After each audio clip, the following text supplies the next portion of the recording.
எப்படி மாம்ஸ் இப்படி அப்பாவியா இருக்கீங்க? என்னடா தனியா கூட்டிட்டு வந்திருக்கீங்க? பேய் மாதிரி வேற சிரிக்கிறீங்க. ஆபத்து ஏதாவது வருமா? அதெல்லாம் வராது மாம்ஸ். ஏப்பா உறுதியா தானே சொல்ற? ஆட ஆமான்னு சொல்றேன்ல மாமா. எண்ணி 9 மாசத்துல உங்களுக்கு அழகா ஒரு குழந்தை பிறக்கும்.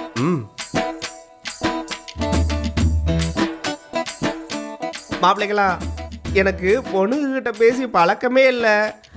நான் எப்படி கல்யாணம் பண்ணிக்கிட்டு பேசி பழகி குடும்பம் நடத்த போறேனோ தெரியல. அதெல்லாம் விஷயமே இல்லை மாமா. ஆமா மாமா, காதலிச்சு கல்யாணம் பண்ணா விஷயம் இல்லை. ஆனா அரேஞ்ச்டு மேரேஜ் அப்படி கிடையாது.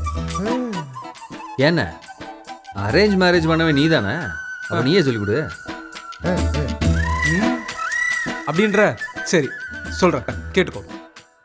இப்போ ஒய்ஃபை ஹேண்டில் பண்றதுங்கிறது ஒரு கலை மாமா.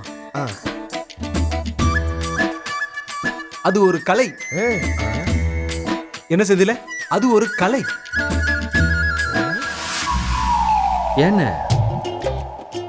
ரொம்ப நேரமா கலைச்சுக்கிட்டே இருக்கிய? விஷயத்துக்கு வானே. அது ஒண்ணு இல்லடா, விஷயம் இது வரைக்கும் வருது, இதுக்கு மேல வர மாட்டேங்குது.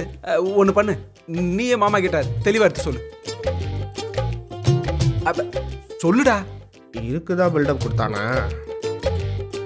கேட்டுக்கு மாமா. மாம்சு சொல்றதுக்குன்னு ஒன்றும் பெருசா கிடையாது. என்ன நீங்க அன்போட நடந்துக்கிட்டா அவங்களும் உங்ககிட்ட அன்பா நடந்துக்குவாங்க.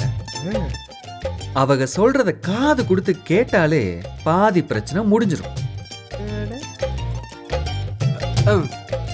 அப்புறம் அப்பப்ப ரொமான்டிக் ஏதாவது பண்ணீங்கன்னு வச்சுக்கீங்களேன், அதுவே போதும். அது போக முக்கியமா அப்பப்போ ஏதாவது லைட்டா சர்ப்ரைஸ் கொடுத்துக்கிட்டே இருங்க. வாழ்க்கை அப்படியே ஸ்மூத்தா போய்கிட்டே இருக்கும்.